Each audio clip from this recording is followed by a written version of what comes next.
जय माता दी। ओम देवी चंद्र घंटाए नमः। प्रेम से बोलो माता रानी की जय। आप सब भी कमेंट में जय माता दी अवश्य लिखिएगा। आइए आज के वीडियो में हम माता चंद्र घंटा की व्रत कथा का श्रवण करेंगे। नवरात्रि के 9 दिन देवी के अलग अलग स्वरूपों की आराधना की जाती है। नवरात्रि के तीसरे दिन माँ दुर्गा के तीसरे स्वरूप माँ चंद्र घंटा की पूजा अर्चना की जाती है। देवी भागवत पुराण के अनुसार माँ दुर्गा का चंद्र घंटा स्वरूप शांतिदायक और कल्याणकारी है।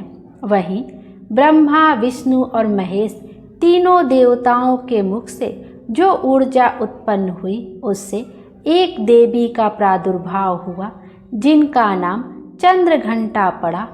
चंद्र घंटा का अर्थ है जिसके सिर पर अर्धचंद्र घंटे के रूप में शोभित है, उन्हें ही चंद्र घंटा माता कहा जाता है। चंद्र घंटा माता के गले में सफ़ेद फूलों की माला सुशोभित हो रही है। साथ ही माँ बाघ की सवारी करती हैं। चंद्र घंटा माँ की 10 भुजाएं हैं जिसमें वह कमल, धनुष, बाण, खड्ग, कमंडल, तलवार, त्रिशूल और गदा आदि शस्त्र माता हाथ में लिए हुए हैं।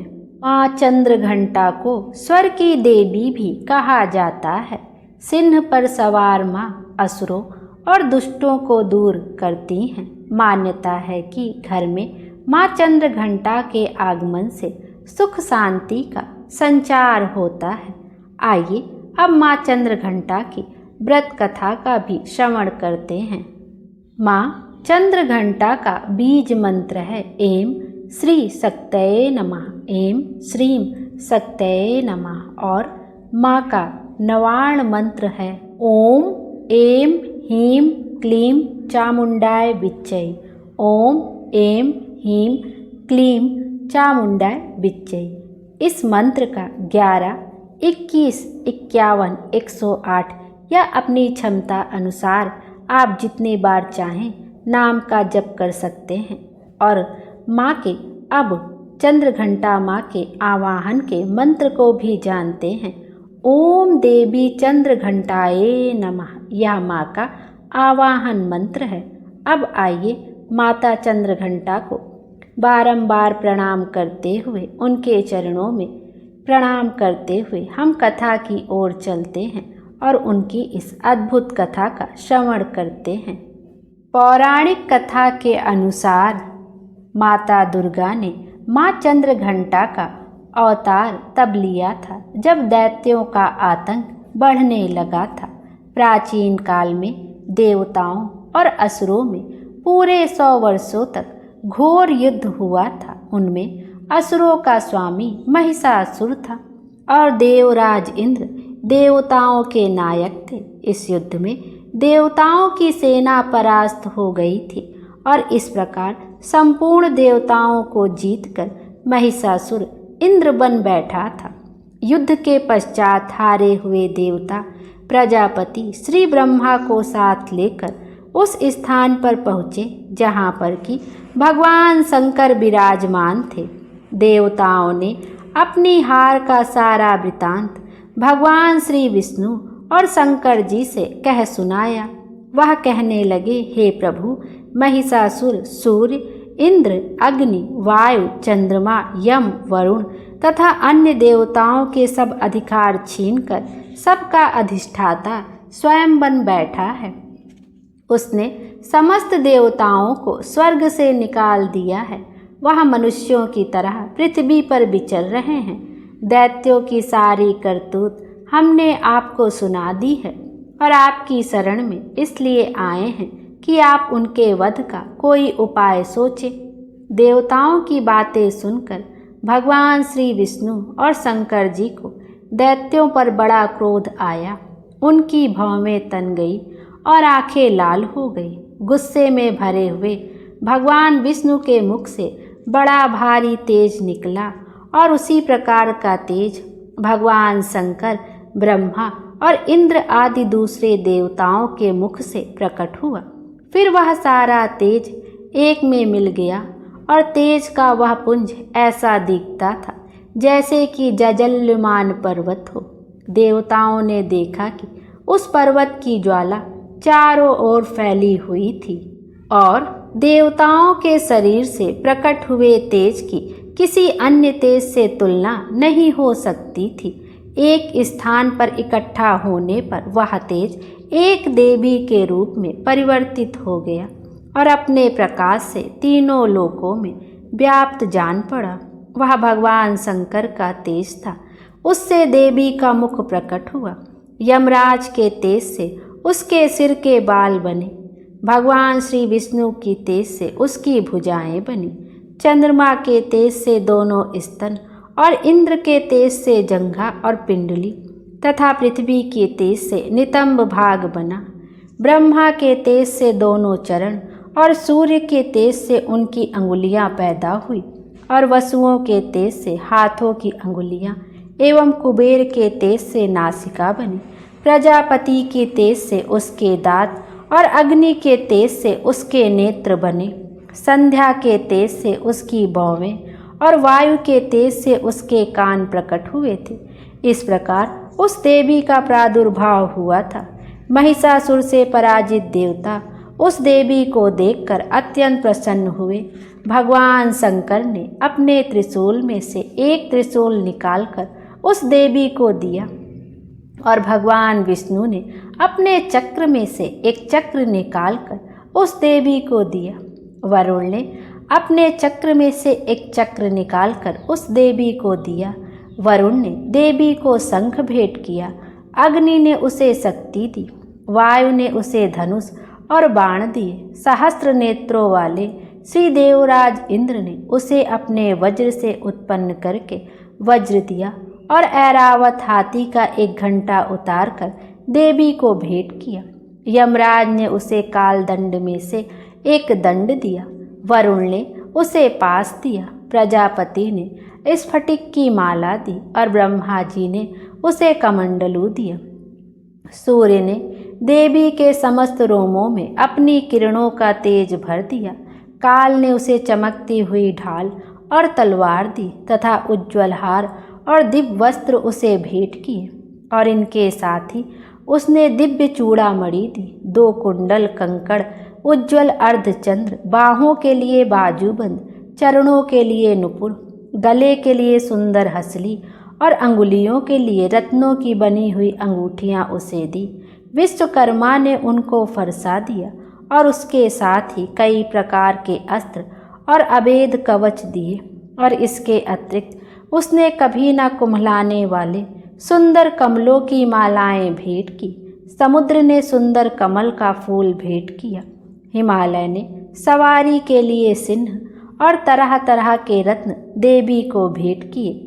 यक्षराज कुबेर ने मधु से भरा हुआ पात्र और शेषनाग ने उन्हें बहुमूल्य मणियों से विभूषित नागहार भेंट किया। इसी तरह दूसरे देवताओं ने भी उसे आभूषण और अस्त्र शस्त्र देकर उनका सम्मान किया।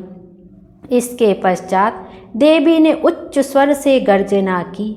उनके इस भयंकर नाद से आकाश गूंज उठा। देवी का वह उच्च स्वर से किया हुआ सिंहनाद समा ना सका। आकाश उनके सामने छोटा प्रतीत होने लगा। उससे बड़े जोर की प्रतिध्वनि हुई जिससे समस्त विश्व में हलचल मच गई और समुद्र कांप उठे। पृथ्वी डोलने लगी और सबके सब पर्वत हिलने लगे। देवताओं ने उस समय प्रसन्न हो सिन्न वाहिनी जगतमयी देवी ने कहा, देवी तुम्हारी जय हो। इसके साथ महर्षियों ने भक्ति भाव से विनम्र होकर उनकी स्तुति की। संपूर्ण त्रिलोकी को शोकमग्न देखकर दैत्यगण अपनी सेनाओं को साथ लेकर और हथियार आदि सजाकर उठ खड़े हुए। महिषासुर के क्रोध की कोई सीमा नहीं थी। उसने क्रोध में भरकर कहा, यह सब क्या उत्पात है। फिर वह अपनी सेना के साथ उस ओर दौड़ा जिस ओर से भयंकर नाद का शब्द सुनाई दिया था और आगे पहुंचकर उसने देवी को देखा जो कि अपनी प्रभा से तीनों लोकों को प्रकाशित कर रही थी। उसके चरणों के भार से पृथ्वी दबी जा रही थी। माथे के मुकुट से आकाश में एक रेखा सी बन रही थी और उसके धनुष की टंकार से सब लोग क्षुब्ध हो रहे थे। देवी अपनी सहस्त्रों भुजाओं को संपूर्ण दिशाओं में फैलाए खड़ी थी। इसके पश्चात उनका दैत्यों के साथ युद्ध छिड़ गया और कई प्रकार के अस्त्र शस्त्रों से सबकी सब दिशाएं उद्भासित होने लगी। महिषासुर की सेना का सेनापति चिछुर नामक एक महान असुर था।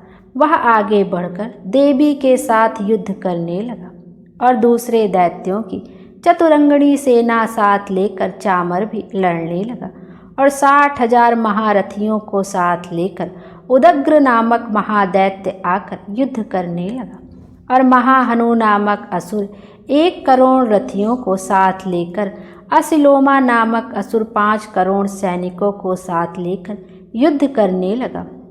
वास्कल नामक असुर 60 लाख असुरों के साथ युद्ध में आ डटा। बिडाल नामक असुर 1 करोड़ रथियों के साथ लड़ने को तैयार था।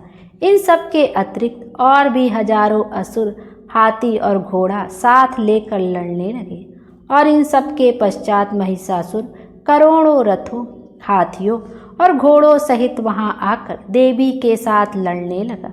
सभी असुर तोमर, भिबंदी पाल, शक्ति, मूसल, खड्गों, फरसों, पट्टियों के साथ रणभूमि में देवी के साथ युद्ध करने लगे।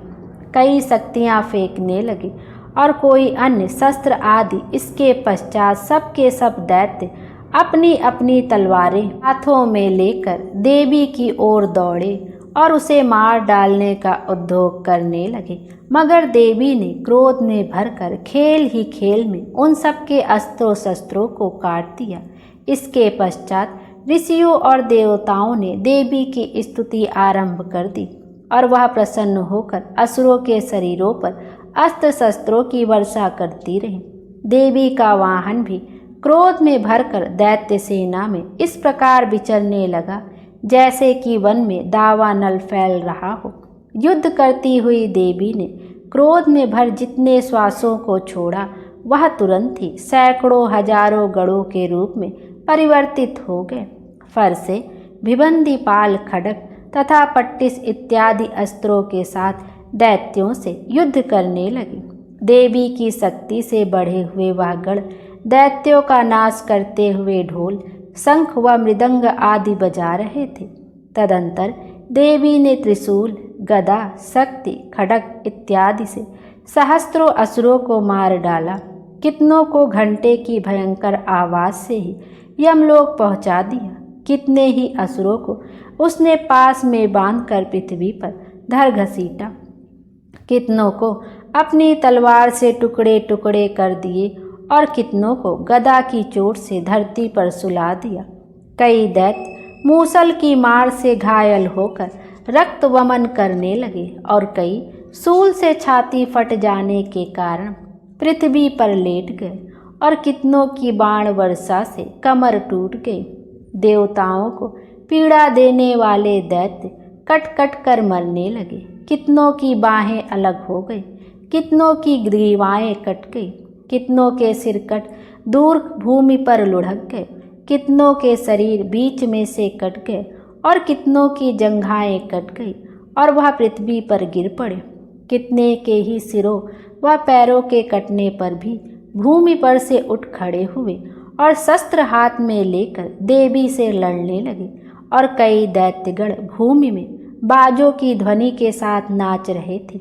कई असुर जिनके सिर कट चुके थे बिना सिर के धड़ से ही हाथ में शस्त्र लिए हुए लड़ रहे थे। दैत्य रह रहकर ठहरो ठहरो कहते हुए देवी को युद्ध के लिए ललकार रहे थे। जहाँ पर यह घोर संग्राम हुआ था वहाँ की भूमि रथ, हाथी, घोड़े और असुरों की लाशों से भर गई थी और असुर सेना के बीच में रक्तपात होने के कारण रुधिर की नदियां बह रही थी और इस तरह देवी ने असुरों की विशाल सेना को क्षण भर में इस तरह से नष्ट कर डाला जैसे तृणकाष्ठ के बड़े समूह को अग्नि नष्ट कर डालती है। और देवी का सिन्न भी गर्दन के बालों को हिलाता हुआ और बड़ा शब्द करता हुआ असुरों के शरीरों से मानो उनके प्राणों को ढूंढ रहा था। वहां देवी के गणों ने जब दैत्यों के साथ युद्ध किया तो देवताओं ने प्रसन्न होकर आकाश से उन पर पुष्प की वर्षा की। महिषासुर की सेना नष्ट होती देखकर उस सेना का सेनापति चिछुर क्रोध में भर देवी के साथ युद्ध करने के लिए आगे बढ़ा। वह देवी पर इस प्रकार बाणों की वर्षा करने लगा मानो सुमेरु पर्वत पानी की धार बरसा रहा हो। इस प्रकार देवी ने अपने बाणों से उसके बाणों को काट डाला तथा उसके घोड़ों व सारथी को मार दिया। साथ ही उसके धनुष और उसकी ऊंची अत्यंत ऊंची ध्वजा को भी काट कर नीचे गिरा दिया। उसका धनुष कट जाने के पश्चात उसके शरीर के अंगों को भी अपने बाणों से बींध दिया। धनुष, घोड़ों और सारथी के नष्ट हो जाने पर वह असुर ढाल और तलवार लेकर देवी की तरफ आया। उसने अपनी तीक्ष्ण धार वाली तलवार से देवी के सिंह के मस्तक पर प्रहार किया और बड़े वेग से देवी की बाएं भुजा पर वार किया, किंतु देवी की बाएं भुजा को छूते ही उस दैत्य की तलवार टूटकर 2 टुकड़े हो गए। इससे दैत्य ने क्रोध में भरकर शूल हाथ में लिया और उसे भद्रकाली देवी की ओर फेंका। देवी की ओर आता हुआ वह शूल आकाश से गिरते हुए सूर्य के समान प्रज्वलित हो उठा। उस शूल को अपनी ओर आते हुए देखकर देवी ने भी शूल छोड़ा और महाअसुर के शूल के 100 टुकड़े कर दिए और साथ ही महाअसुर के प्राण भी हर लिए। चिछुर के मरने पर देवताओं को दुख देने वाला चामर नामक दैत्य हाथी पर सवार होकर देवी से लड़ने के लिए आया और उसने आने के साथ ही शक्ति से प्रहार किया, किंतु देवी ने अपने हुंकार से ही उसे तोड़कर पृथ्वी पर डाल दिया। शक्ति को टूटा हुआ देखकर दैत्य ने क्रोध से लाल होकर शूल को चलाया, किंतु देवी ने उसको भी काट दिया। इतने में देवी का सिंह उछलकर हाथी के मस्तक पर सवार हो गया और दैत्य के साथ बहुत ही तीव्र युद्ध करने लगा। फिर वह दोनों लड़ते हुए हाथी पर से पृथ्वी पर आ गिरे और दोनों बड़े क्रोध से लड़ने लगे। फिर सिंह बड़े जोर से आकाश की ओर उछला और जब पृथ्वी की ओर आया तो अपने पंजे से चामर का सिर धड़ से अलग कर दिया। क्रोध में भरी हुई देवी ने शिला और वृक्ष आदि की चोटों से उदग्र को भी मार दिया। कराल को दांतों, मुक्कों और थप्पड़ों से चूर्ण कर डाला। क्रुद्ध हुई देवी ने गदा के प्रहार से उद्यत दैत्य को मार गिराया। भिवंदी पाल से वाष्पकल को बाणों से ताम्र तथा अंधक को मौत के घाट उतार दिया। तीनों नेत्रों वाली परमेश्वरी ने त्रिशूल से उग्रासय, उग्रवीर और महाहनु नामक राक्षसों को मार गिराया। उसने अपनी तलवार से बिडाल नामक दैत्य का सिर काट डाला तथा अपने बाणों से दुर्धर और दुर्मुख राक्षसों को यमलोक पहुंचा दिया। इस प्रकार जब महिषासुर ने देखा कि देवी ने मेरी सेना को नष्ट कर दिया है तो वह भैंसे का रूप धारण कर देवी के गणों को दुख देने लगा। उन गणों में से कितनों को उसने मुख के प्रहार से, कितनों को खुरों से, कितनों को पूंछ से, कितनों को सींगों से, बहुतों को दौड़ने के वेग से, अनेकों को सिंहनाद से, कितनों को चक्कर देकर और कितनों को श्वास वायु के झोंकों से पृथ्वी पर गिरा दिया। वह दैत्य इस प्रकार गणों की सेना को गिरा देवी के सिंह को मारने के लिए दौड़ा। इस पर देवी को बड़ा गुस्सा आया। उधर दैत्य भी क्रोध में भरकर धरती को खुरों से खोदने लगा तथा सींगों से पर्वतों को उखाड़ उखाड़ कर धरती पर फेंकने लगा और मुख से शब्द करने लगा। महिषासुर के वेग से चक्कर देने के कारण पृथ्वी क्षुब्ध होकर फटने लगी। उसकी पूंछ से टकराकर समुद्र चारों ओर फैलने लगा। हिलते हुए सींगों के आघात से मेघ खंड खंड हो गए और श्वास से आकाश में उड़ते हुए पर्वत फटने लगे। इस तरह क्रोध में भरे हुए राक्षस को देख चंडिका को भी क्रोध आ गया और वह उसको मारने के लिए क्रोध में भर गई।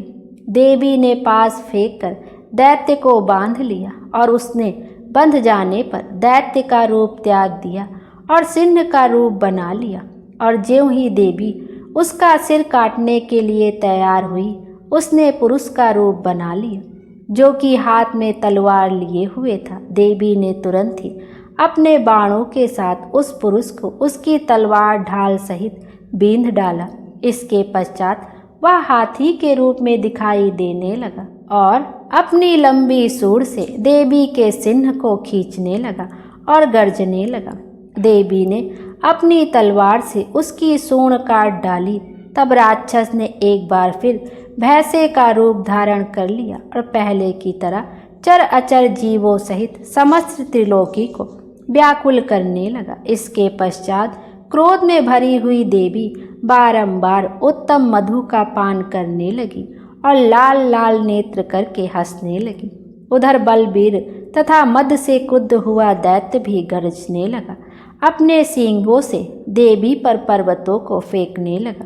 देवी अपने बाणों से उसके फेंके हुए पर्वतों को चूर्ण करती हुई बोली, ओ मूढ़, जब तक मैं मधुपान कर रही हूँ तब तक तू गर्ज ले। इसके पश्चात मेरे हाथों तेरी मृत्यु हो जाने पर देवता गरजेंगे। महर्षि मेधा ने कहा। यूं कहकर देवी उछलकर उस दैत्य पर जा चढ़ी और उसको अपने पैर से दबाकर शूल से उसके गले पर आघात किया।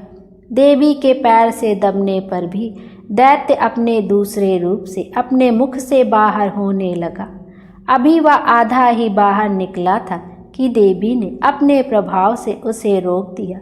जब वह आधा निकला हुआ ही दैत्य युद्ध करने लगा तो देवी ने अपनी तलवार से उसका सिर काट दिया। इसके पश्चात सारी राक्षस सेना हाहाकार करती हुई वहां से भाग खड़ी हुई और सब देवता अत्यंत प्रसन्न हुए तथा ऋषियों महर्षियों सहित देवी की स्तुति करने लगे। गंधर्वराज गान करने लगे तथा अप्सराएं नृत्य करने लगी। बोलिए चंद्रघंटा माता की जय। इस तरह माँ चंद्रघंटा ने महिषासुर का वध किया। आइए अब जानते हैं माँ चंद्रघंटा का प्रिय भोग क्या है और उनका प्रिय पुष्प क्या है। माँ चंद्रघंटा को दूध से बनी हुई चीज़ें बहुत प्रिय हैं। आप उन्हें मखाने की खीर का भोग लगा सकते हैं और चंद्रघंटा माता को दूध से बनी हुई मिठाइयाँ भी बहुत प्रिय हैं। चंद्रघंटा माँ का पसंदीदा रंग है लाल और चंद्रघंटा माँ का पसंदीदा फूल है गुलाब और सफ़ेद कमल। आप चाहें तो माँ को पीले गुलाब भी समर्पित कर सकते हैं और उन्हें सफ़ेद कमल भी बहुत ही अधिक प्रिय है। यदि हम माता को सफ़ेद कमल समर्पित करते हैं तो इससे माँ बहुत प्रसन्न होती हैं और हमारी सभी मनोकामनाएं पूर्ण करती हैं। वैसे आप माँ को कुछ भी समर्पित करिए, वो पूरी श्रद्धा और भाव से समर्पित करने पर वो माता को प्रिय ही होता है। और यदि हमें कोई चीज़ पता है कि माँ को कौन सा रंग पसंद है या कौन सा भोग उनका प्रिय है तो हम अपनी क्षमता के अनुसार उनको वह भोग भी जरूर अर्पित कर सकते हैं। माता रानी हम सब की मनोकामना पूर्ण करें और हमारे जीवन को खुशियों से भर दें। Thank you.